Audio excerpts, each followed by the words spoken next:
Goeiedag broers en susters, ons is vandag by die 4de Sondag in Paastyd en dit beteken ons vier vandag Goeie Herder Sondag.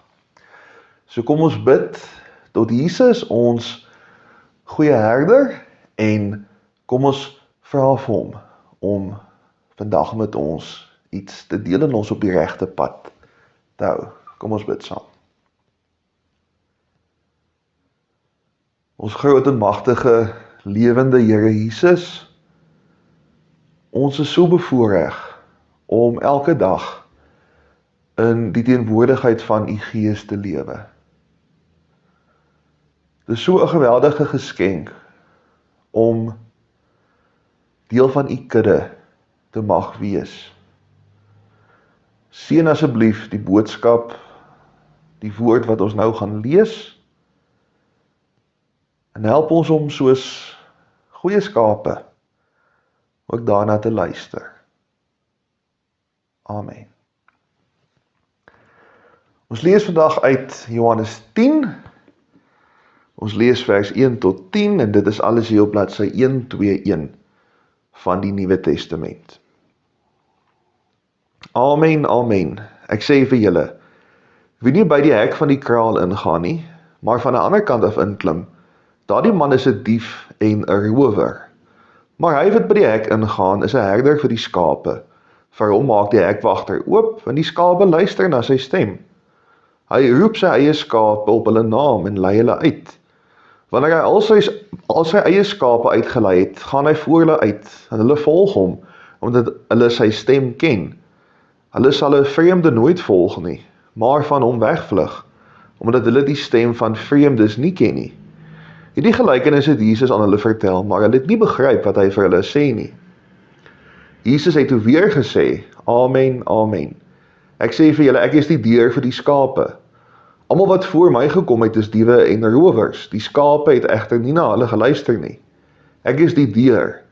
As iemand deur my ingaan, sal hy gered word en sal hy ingaan en uitgaan en veiding vind. 'n Dief kom net steel en slag en uitroei.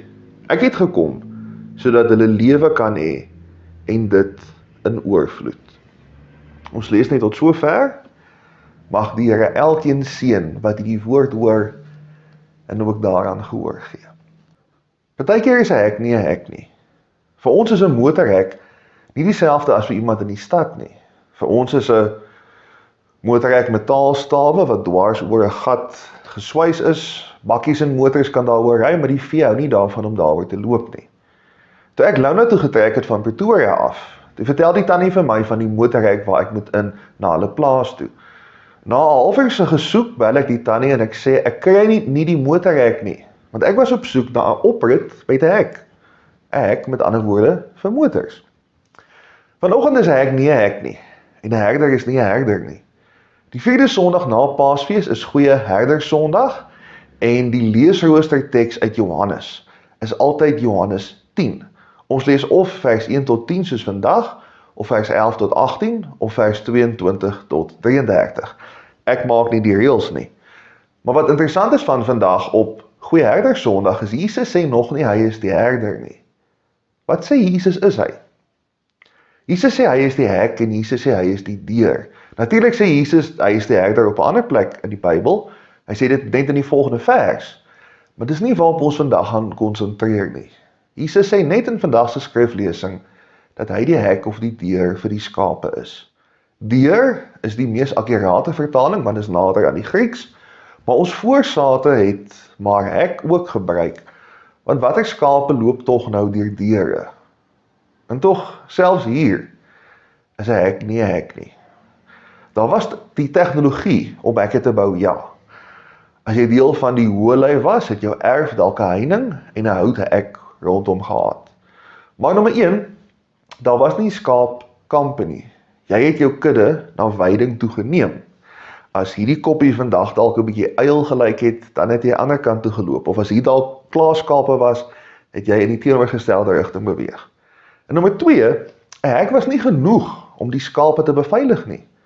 Ons boere hierso doen baie moeite vir hulle skape, maar meeste van hulle slaap daarom nog in die huis.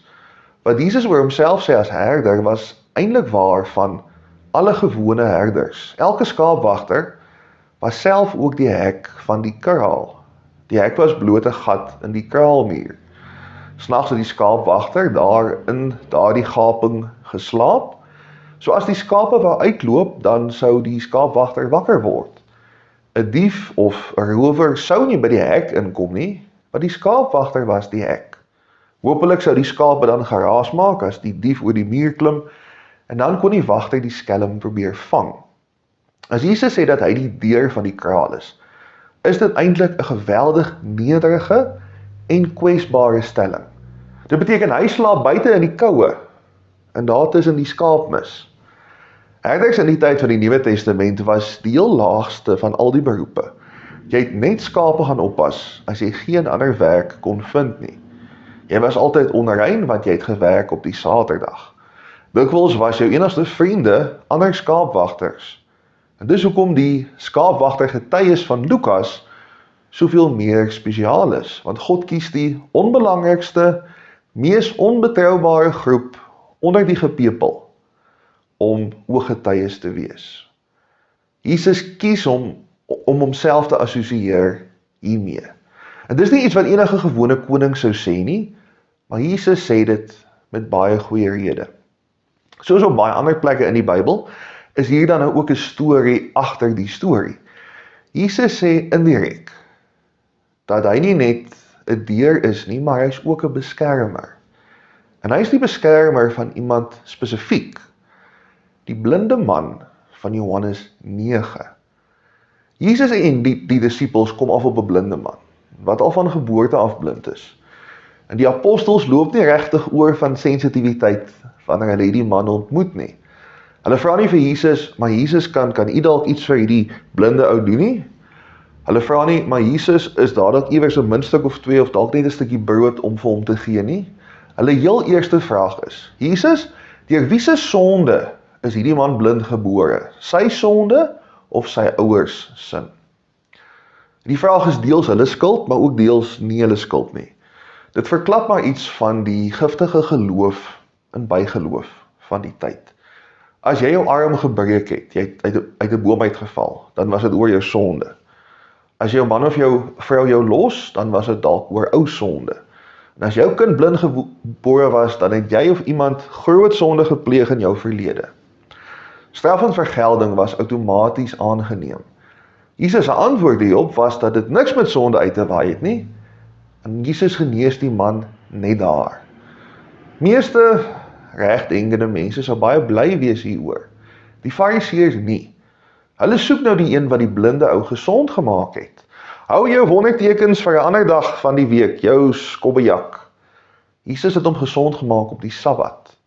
Vandag lag ons hieroor, maar moenie vergeet dat die disippels net so behep was met sonde en met straf nie. En die lank en die kort hiervan is dat die Fariseërs die blinde man uit die sinagoge verban het. So nou moet ons vra, dis sondig om blind gebore te wees en dis nou nog meer sondig om te kan sien. Hoe werk dit? Jesus loop weer die blinde man raak en sê vir hom, maar die Fariseërs is geestelik blind.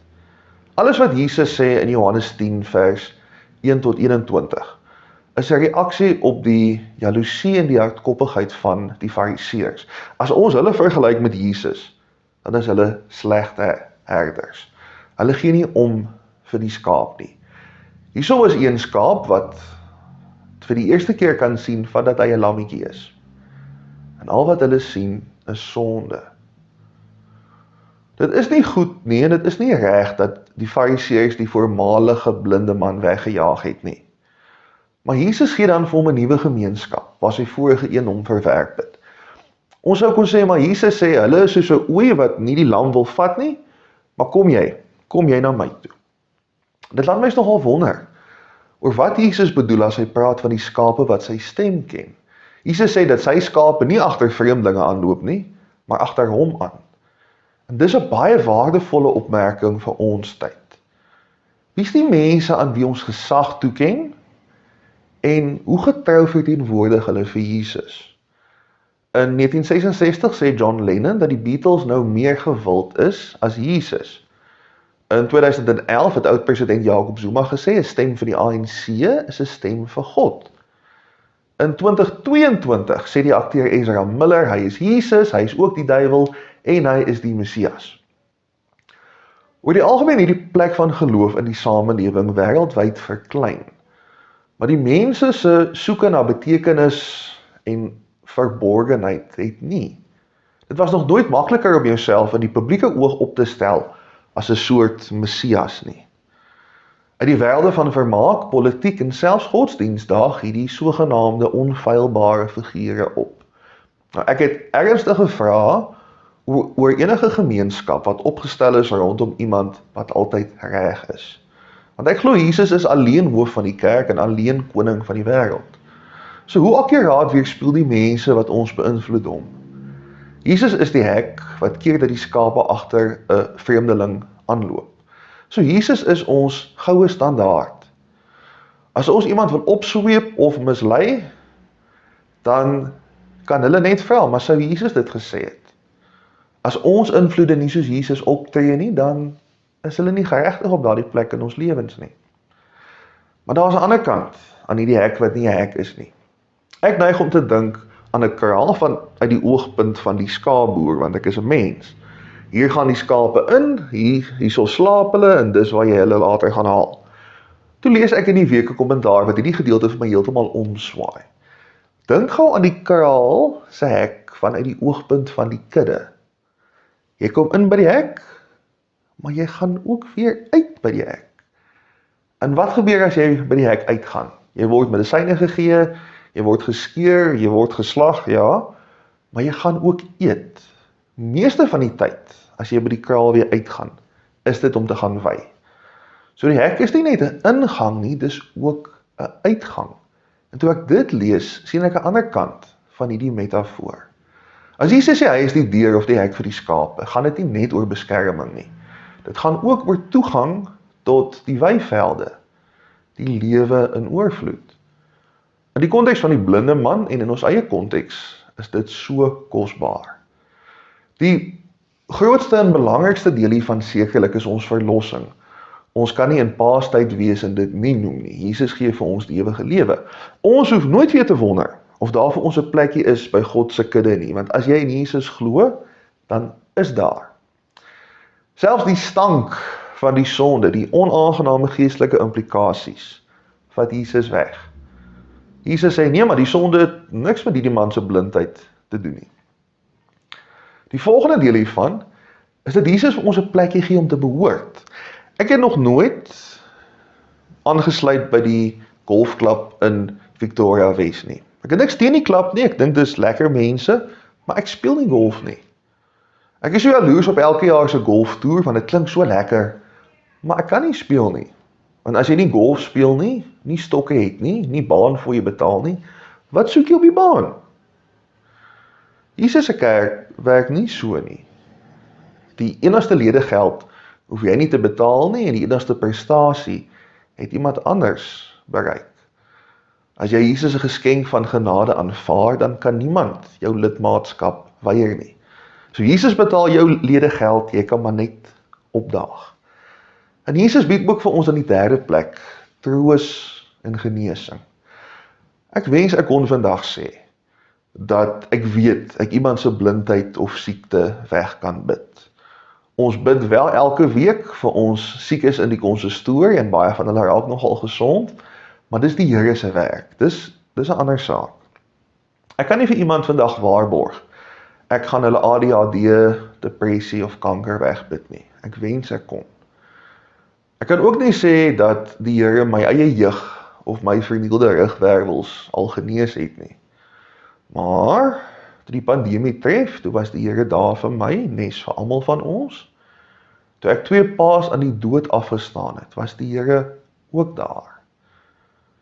Die tragedies gebeur nog steeds, maar die Here dra ons en gee ons weer vreugde. So as ons dink aan die lewe in oorvloed volgens Johannes 10 en 9, is dit wat ek sien. Genade, gemeenskap en genesing. So partykeer is 'n hek nie 'n hek nie. Soms is dit net 'n gat in die muur, maar dis 'n gat waar Jesus self waghou. Hy lei ons, hy beskerm ons teen afdraaipaadjies en hy is ons ingang. tot die oorvloedige lewe. Amen. Herder Here, ons loof U vandag as die een wat ons lei, as die een wat ons na die goeie weivelde toe neem, en as die een wat elke dag by ons is. Here, behou ons in U kudde, help ons om nie agter ander mense aan te loop, wat nie ooreenstem met U manier van doen nie. Help ons om nie verdwaalskape te wees nie, maar help ons om net na U stem te luister. Dankie ook dat ons weet, U ons verlos het, U ons vir mekaar gegee het om voor lief te wees, en dat U elke dag opdaag, om ons vas te hou en om ons te dra. Amen.